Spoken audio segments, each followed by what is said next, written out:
എല്ലാവർക്കും നമ്മളുടെ പുതിയൊരു അധ്യായത്തിലേക്ക് ഒരിക്കൽ കൂടി സ്വാഗതം. കറണ്ട് അഫയേഴ്സ് 2020 മേടിക്കാനായിട്ട് നമ്മൾ ആരംഭിച്ചിരിക്കുന്ന പത്രവാർത്തകൾ സമന്വയിപ്പിച്ചുകൊണ്ടുള്ള ഒരു കറണ്ട് അഫയർ ക്ലാസ്സുകളാണ് നമ്മളിപ്പോൾ ചെയ്തുകൊണ്ടിരിക്കുന്നത്.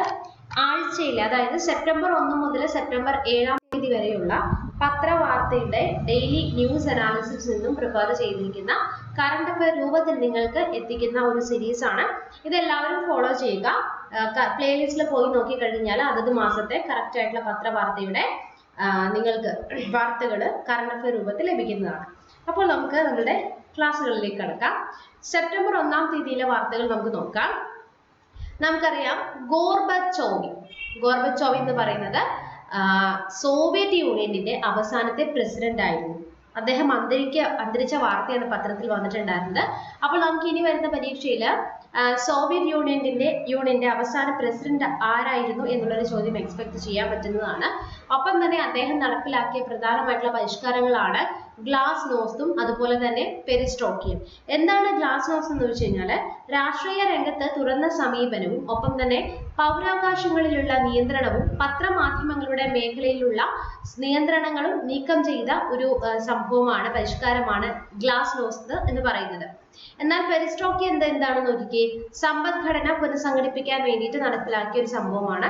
ഒപ്പം തന്നെ അദ്ദേഹത്തിന് 1990 സമാധാന നൊബേൽ പുരസ്കാരവും ലഭിച്ചിട്ടുണ്ട്.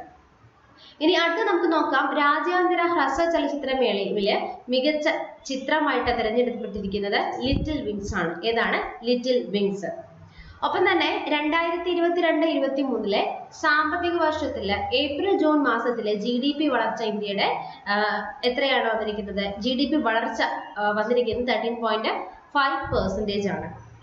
ഒപ്പം തന്നെ നോക്കിക്കേ, 2022 സെപ്റ്റംബർ മാസത്തില് റഷ്യയിൽ നടക്കുന്ന ബഹുരാഷ്ട്ര സൈനിക അഭ്യാസം ഏതെന്ന് ചോദിച്ചു കഴിഞ്ഞാൽ വോസ്റ്റോക്ക് ആണ്. വോസ്റ്റോക്ക് 2022 ആണ്. ഇനി നമുക്ക് നോക്കാം, സെപ്റ്റംബർ 2 ലോക നാളികേര ദിനമാണ്. ഒപ്പം തന്നെ INS-നെ കുറിച്ച് കാര്യങ്ങൾ കൂടി വരുന്നുണ്ട്. അതായത് ഇന്ത്യ തദ്ദേശീയമായി നിർമ്മിച്ച ആദ്യത്തെ വിമാനവാഹിനി കപ്പൽ ഏത് എന്ന് ചോദിച്ചു കഴിഞ്ഞാൽ INS വിക്രാന്ത് നിർമ്മിച്ച കൊച്ചിൻ കപ്പൽ നിർമ്മാണശാലയാണ്. INS വിക്രാന്ത് നിർമ്മിച്ചത് കൊച്ചിൻ കപ്പൽ ശാലയിലാണെന്ന് ഓർത്തു വെക്കുക. ഒപ്പം നമ്മുടെ തദ്ദേശീയമായി വിമാനവാഹിനി കപ്പൽ നിർമ്മിക്കുന്ന 6ാമത്തെ രാജ്യമാണ് ഇന്ത്യ എന്നുള്ളത് കൂടി. എത്രാമത്തെ രാജ്യമാണ് ഇന്ത്യ എന്ന് ചോദിച്ചു കഴിഞ്ഞാൽ ഇന്ത്യ 6ാമത്തതാണ്. നോക്കാം, ഇന്ത്യയിൽ ആദ്യത്തെ HPV vaccine drug controller of ഇന്ത്യയുടെ അനുമതി കിട്ടി. എന്താണ് ഈ പറയുന്ന HPV വാക്സിൻ എന്ന് പറഞ്ഞു കഴിഞ്ഞാൽ, അതായത് ഹ്യൂമൻ പാപ്പിലോമ വൈറസ് വാക്സിൻ ആണ്. ഗർഭാശയ ക്യാൻസറിന് എഗെയിൻസ്റ്റ് ആയിട്ട് നമ്മൾ യൂസ് ചെയ്യുന്ന ഒരു വാക്സിൻ ആണ്. ഇത് നിർമ്മിച്ചത് സെറം ഇൻസ്റ്റിറ്റ്യൂട്ട് ആണ്. ഓക്കെ, അടുത്ത് നമുക്ക് നോക്കാം, ആദ്യമായിട്ട് ക്ലാസ്സുകൾ കാണുന്നവരുണ്ടെങ്കിൽ എല്ലാ ദിവസവും രാത്രി 8 മണിക്ക് അക്കാഡമിയിലെ സൗജന്യ ക്ലാസ്സുകൾ നടക്കുന്നുണ്ട്. കേരള PSC-യുമായി ബന്ധപ്പെട്ട ക്ലാസ്സുകൾ നിങ്ങൾക്ക് ലഭിക്കുന്നതാണ്.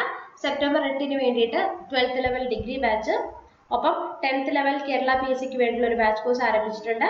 അക്കാഡമി ലൈറ്റ് നിങ്ങൾക്ക് ഷാഫി I എന്ന റെഫറൽ കോഡ് യൂസ് ചെയ്തുകൊണ്ട് പർച്ചേസ് ചെയ്യാവുന്നതാണ്. 10% ഫീസ് ഡിസ്കൗണ്ട് ലഭിക്കുന്നതാണ്. ഇഷ്ടമുള്ള അധ്യാപകരിൽ നിന്നും ഇഷ്ടമുള്ള സമയത്ത് അൺലിമിറ്റഡ് ആയിട്ടുള്ള ക്ലാസ്സുകൾ, അൺലിമിറ്റഡ് പ്രാക്ടീസ് ടെസ്റ്റുകൾ ഒക്കെ നിങ്ങൾക്ക് അക്കാഡമി സബ്സ്ക്രിപ്ഷൻ എടുത്തു കഴിഞ്ഞാൽ ലഭിക്കുന്നതാണ്. അപ്പൊ താല്പര്യമുള്ളവർക്ക് അക്കാഡമിയിൽ ക്ലാസ്സുകൾ ഫോളോ ചെയ്യാം. നോക്കാം, അടുത്തത് സെപ്റ്റംബർ 3 തീയതിയിലെ INS വിക്രാന്ത് പ്രധാനമന്ത്രി രാജ്യത്തിന് സമർപ്പിക്കുകയാണ് ചെയ്തത്. സെപ്റ്റംബർ 3 ഇന്ത്യ തദ്ദേശീയമായി നിർമ്മിച്ച കാര്യങ്ങളാണെന്ന് ഞാൻ ഓൾറെഡി പറഞ്ഞിട്ടുണ്ടായിരുന്നു. അടുത്തത് MV ഗോവിന്ദൻ രാജിവെച്ചു. അതിന് പകരം MB രാജേഷ് പുതിയ മന്ത്രിയായി കയറുകയും ചെയ്തു. അപ്പം ഇനി കേരള തദ്ദേശ സ്വയംഭരണ എക്സൈസ് വകുപ്പ് മന്ത്രി ആര്? MB രാജേഷ് ആണെന്ന് ഓർത്തു വെക്കണം.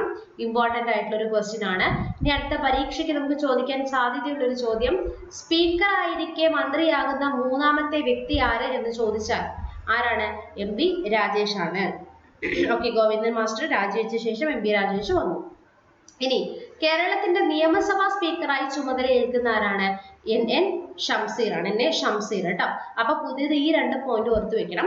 സ്പീക്കറായിരിക്കെ മന്ത്രിയാവുന്ന വ്യക്തി MB രാജേഷ് 3ാമത്തെ വ്യക്തിയാണ്. ദെൻ കേരളത്തിന്റെ നിയമസഭാ സ്പീക്കറായി ചുമതല ഏൽക്കുന്നത് NN ഷംസീർ ആണെന്നും കൂടി ഓർത്തു വെക്കുക. അടുത്തത് നമ്മൾ പറയുന്നത് INS നമ്മളുടെ ഇന്ത്യൻ നേവിയുടെ പുതിയ ഫ്ലാഗിനെ കുറിച്ച് പറയുന്നുണ്ട്. അപ്പം ഇന്ത്യൻ നാവികസേനയുടെ പുതിയ പതാക ഛത്രപതി ശിവജിയുടെ ഔദ്യോഗിക മുദ്രയിൽ നിന്ന് പ്രചോദനം ഉൾക്കൊണ്ടാണ് എന്നുള്ളത് ഓർത്തു വെക്കണം കേട്ടോ. ഇതാണ് നമ്മളിവിടെ ഇമേജ് കൊടുത്തിട്ടുണ്ട്. അപ്പൊ ഛത്രപതി ശിവജിയുടെ ഔദ്യോഗിക മുദ്രയിൽ നിന്ന് പ്രചോദനം നൽകിക്കൊണ്ടാണ് ഇന്ത്യൻ നാവികസേനയുടെ പുതിയ പതാക വരുന്നത്. നങ്കുരവും അതുപോലെ തന്നെ അശോക സ്തംഭവും ഉൾക്കൊള്ളുന്നതാണ് പുതിയ പതാക. എന്തൊക്കെ വരുന്നുണ്ട്? നങ്കുരവും അതുപോലെ തന്നെ അശോക സ്തംഭവും വരുന്നുണ്ട്. ഇത് ഏർലിയർ ആയിട്ടുള്ള പണ്ടത്തെ നമ്മളുടെ ഇന്ത്യൻ നാഷണൽ നേവിയുടെ ഇമേജും ഇപ്പോഴത്തെ ഉള്ളത് രണ്ടും കൂടി ഇവിടെ കൊടുത്തിരിക്കുന്നത്. അപ്പം ഇതിനകത്ത് എഴുതിയിരിക്കുന്നത് ഷംനോ വരുണസ് എന്നാണ്, അതായത് സമുദ്ര ഭഗവാൻ കരയട്ടെ എന്നാണ് അതിനകത്ത് ആലേഖനം ചെയ്തിട്ടുള്ളത്. ഓക്കെ. അഖിലേന്ത്യാ ഫുട്ബോൾ ഫെഡറേഷൻ പ്രസിഡന്റ് ആയിട്ട് കല്യാൺ ചൗബെ തിരഞ്ഞെടുക്കപ്പെട്ടു. വൈസ് പ്രസിഡന്റ് ആയിട്ട് NA ഹാരിസ് ആണ് ചുമതലയേൽക്കുന്നത്. അംബേദ്കർ എ ലൈഫ് എന്ന പുസ്തകം രചിച്ചതുകൊണ്ട് ശശി തരൂരാണ് പുസ്തകം രചിച്ചത്. നവജാത ശിശുക്കളിലെ ന്യൂമോണിയക്കെതിരെ നിർമ്മിക്കുന്ന PCV40 വാക്സിന് ഡ്രഗ് കൺട്രോളർ ഓഫ് ഇന്ത്യ പരീക്ഷണാനുമതി ബയോളജിക്കൽ ആണ് നിർമ്മിക്കുന്നത്. അപ്പോൾ ആരാ നിർമ്മിച്ചിരിക്കുന്നത്? ബയോളജിക്കൽ ആണ് നിർമ്മിച്ചിരിക്കുന്നത്. National crime record bureau report പ്രകാരം 2021 ആത്മഹത്യാ നിരക്ക് കൂടിയ സംസ്ഥാനമായിട്ട് മാറുന്നത് തമിഴ്നാടാണ്. കേരളത്തിൽ ഏറ്റവും കൂടുതൽ ആത്മഹത്യാ നിരക്ക് കാണപ്പെടുന്നത് കൊല്ലം ജില്ലയിലാണ്. എന്നാൽ മെട്രോപൊളിയൻ നഗരങ്ങളിൽ സുരക്ഷിത നഗരമായിട്ട് തിരഞ്ഞെടുക്കപ്പെട്ടിരിക്കുന്നത് കൊൽക്കത്ത. ഇനി അഞ്ചാമത്തെ സമ്പദ് വ്യവസ്ഥയായിട്ട് ഇന്ത്യ.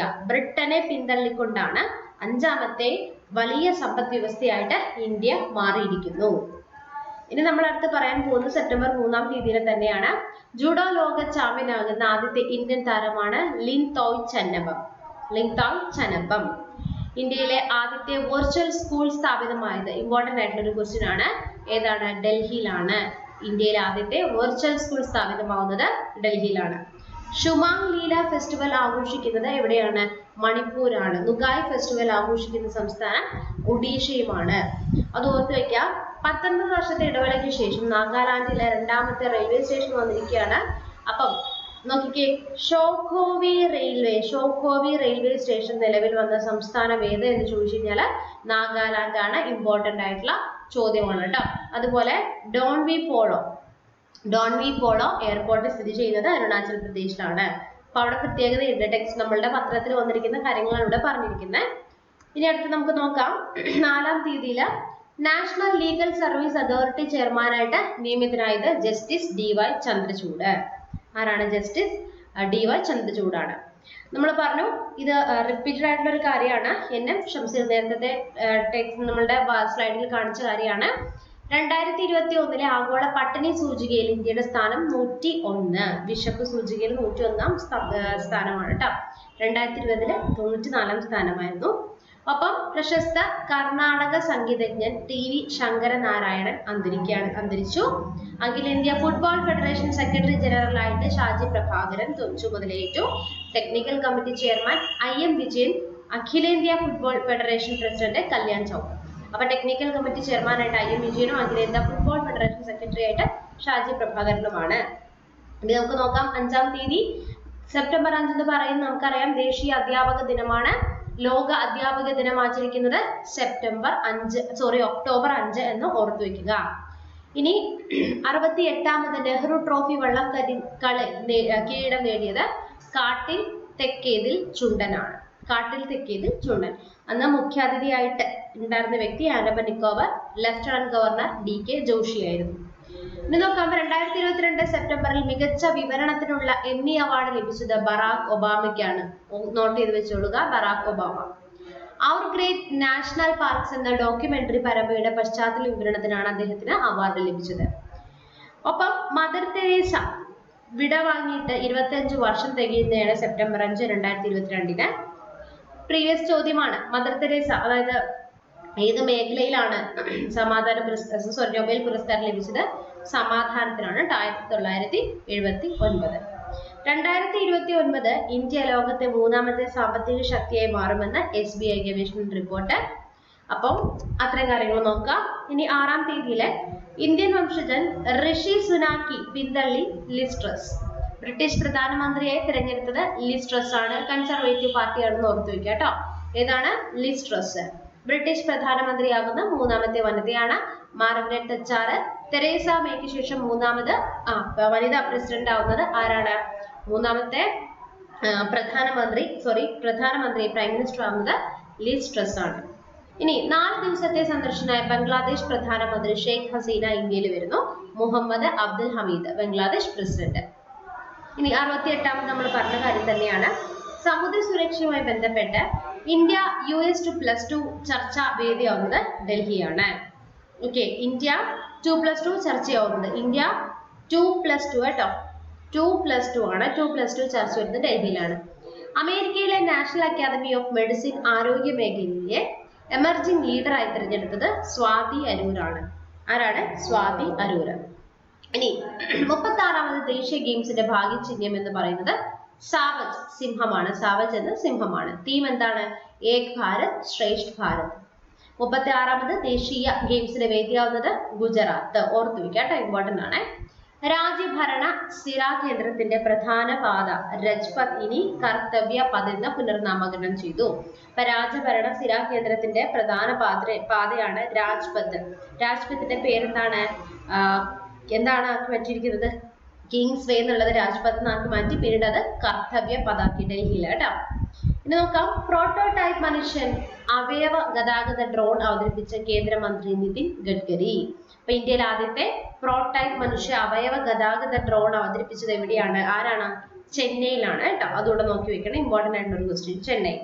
51 സ്റ്റാർ ഉപഗ്രഹങ്ങൾ ഭ്രമണപഥത്തിൽ എത്തിച്ച് സ്പേസ് എക്സ്. അപ്പൊ നമുക്ക് ചോദിക്കാം, ഏത് ബഹിരാകാശ ഏജൻസിയാണ് ഫാൽക്കൺ 9 റോക്കറ്റ് ഉപയോഗിക്കുന്നത് എന്ന് ചോദിച്ചു കഴിഞ്ഞാൽ സ്പേസ് എക്സ് ആണ്. ലോകമെങ്ങും ഉപഗ്രഹങ്ങൾ വഴി നേരിട്ട് ബ്രോഡ്ബാൻഡ് ഇന്റർനെറ്റ് ലഭ്യമാക്കുന്നതിനായി സ്പേസ് എക്സ് ആരംഭിച്ച പദ്ധതിയാണ് സ്റ്റാർ ലിങ്ക് എന്നുള്ളത്. സ്റ്റാർ ലിങ്ക് കേട്ടോ. ഇനി നോക്കാം. അതിദരിദ്രർക്കായി സൂക്ഷ്മ പദ്ധതികൾ രൂപീകരിച്ച സംസ്ഥാനത്തെ ആദ്യത്തെ ജില്ല ഏതാണ്? കോട്ടയമാണ്. കോട്ടയം. ബ്രിട്ടീഷ് പ്രധാനമന്ത്രിയായി തിരഞ്ഞെടുത്തത് ലീസ് ട്രസ് ആണ്. നമ്മൾ നേരത്തെ പറഞ്ഞ കാര്യം. ആഫ്രിക്കൻ രാജ്യമായ നമീബയിൽ നിന്നുള്ള ചീറ്റകൾ സെപ്റ്റംബർ 17-ന് അവതരിക്കും. അതായത് കഴിഞ്ഞ ദിവസം, ഇന്ന് സെപ്റ്റംബർ 19 17-ാം തീയതി പ്രധാനമന്ത്രിയുടെ ജന്മദിനത്തിൽ കുനോ നാഷണൽ പാർക്കിലാണ് ഇറക്കിയത്. നമുക്ക് ചോദ്യം വരാം. ഇനി നമുക്ക് അടുത്ത പരീക്ഷയിൽ കുനോ നാഷണൽ പാർക്ക് എവിടെ സ്ഥിതി ചെയ്യുന്നത് ചോദിക്കാം. എവിടെയാണ്? മധ്യപ്രദേശ് എന്നാണ്. ഇവിടെ നമീബയിൽ നിന്നുള്ള ചീറ്റകളെയാണ് കേട്ടോ ഇന്ത്യയിലേക്ക് എത്തിച്ചിട്ടുണ്ടായിരുന്നത്. പ്രതിരോധ മന്ത്രി രാജ്നാഥ് സിംഗ് മംഗോളിയ സന്ദർശിച്ചു. മംഗോളിയ സന്ദർശിക്കുന്ന ആദ്യത്തെ പ്രതിരോധ മന്ത്രിയാണ് അദ്ദേഹം, രാജ്നാഥ് സിംഗ്. അതുകൂടി ഒന്ന് നോക്കിയിട്ട് വെക്കുക കേട്ടോ, രാജ്നാഥ് സിംഗ്. ഓക്കെ, പ്രതിരോധ മന്ത്രി. അടുത്തത് തദ്ദേശ സ്വയംഭരണ എക്സൈസ് വകുപ്പ് മന്ത്രിയായിട്ട് MV രാജേഷ് ചുമതലയേറ്റു. സെപ്റ്റംബർ 7-ാം തീയതിയാണ്. ഒപ്പം ഇന്ത്യയും ബംഗ്ലാദേശും കൂടി 7 കരാറുകളിൽ ഒപ്പിട്ടു. കുഷിയാര നദീജല ധാരണാ പത്രത്തിന് വേണ്ടിയിട്ടാണ് അന്തിമ രൂപം നൽകുന്നത്. അപ്പൊ കുഷിയാര നദി ഒഴുകുന്നത് എവിടെയാണ് എന്ന് നമുക്ക് അടുത്തൊരു ചോദ്യം എക്സ്പെക്ട് ചെയ്യാം. എവിടെയാണ്? ആസാമിലാണ്. ആസാമിലാണ് ഇന്ത്യനെ ബംഗ്ലാദേശിനെ വേർതിരിക്കുന്നതാണ്. അടുത്ത പരീക്ഷയിൽ ഇതിൽ നിന്ന് നമുക്ക് ഒരു ക്വസ്റ്റ്യൻ എക്സ്പെക്ട് ചെയ്യാം. ഭാരത് ബയോടെക്കിന്റെ covid case nasal vaccine drug controller of ഇന്ത്യക്ക് അനുമതി നൽകി. ഇന്ത്യയിൽ അനുമതി നൽകുന്ന ആദ്യത്തെ COVID-19 നേസൽ വാക്സിൻ ആണ് BBV154 ഇൻകോവാക് എന്ന് പറയുന്നത്. ഭാരത് ബയോടെക് ഹൈദരാബാദ് ആണ് ഇത് കണ്ടുപിടിച്ചത്. 18 കഴിഞ്ഞവർക്ക് അടിയന്തര ഉപയോഗത്തിനാണ് അനുമതി വന്നിരിക്കുന്നത്. 18 വയസ്സ് കഴിഞ്ഞവർക്ക് കേട്ടോ. ഇനി സംസ്ഥാനത്തെ തെരുവ് നായകളുടെ ആക്രമണം വർദ്ധിക്കുന്നതിന്റെ സാഹചര്യത്തിൽ ആരോഗ്യ വകുപ്പ് ക്യാമ്പയിൻ വരുന്നു. ഉച്ചവരെ കാക്കാൻ പേവിഷത്തിനെതിരെ ജാഗ്രത. ഏതാണ് ക്യാമ്പയിൻ? നോക്കിക്കേ, ഉച്ചവരെ കാക്കാൻ പേവിഷത്തിനെതിരെ ജാഗ്രത. ഇതാണ് നമ്മുടെ ക്യാമ്പയിൻ. ഓക്കെ, അപ്പൊ നമ്മൾ സെപ്റ്റംബർ 1-ാം തീയതി മുതൽ സെപ്റ്റംബർ 7-ാം തീയതി വരെയുള്ള പ്രധാനപ്പെട്ട പത്രവാർത്തകളുടെ ന്യൂസ് അനാലിസിസ് ആണ് നമ്മൾ ചെയ്തത്. ക്ലാസ്സുകൾ യൂസ്ഫുൾ ആവുകയാണെങ്കിൽ നിങ്ങൾ ലൈക്ക് ചെയ്യുക, ഒപ്പം ഷെയർ ചെയ്യുക. ചാനൽ ആദ്യമായിട്ട് കാണുന്നവരാണെങ്കിൽ സബ്സ്ക്രൈബ് ചെയ്യുക. ഒപ്പം എല്ലാ ദിവസവും രാവിലെ 7 മണിക്ക് നമ്മൾ അപ്ലോഡ് ചെയ്യുന്ന മധുരം മലയാളം സീരീസും SSCRT ആർട്ടുമായി ബന്ധപ്പെട്ട എല്ലാ ദിവസവും 5 മണിക്ക് അപ്ലോഡ് ചെയ്യുന്ന ക്ലാസ്സുകളും ഫോളോ ചെയ്യാൻ പ്രത്യേകം ശ്രദ്ധിക്കുക. Thank you.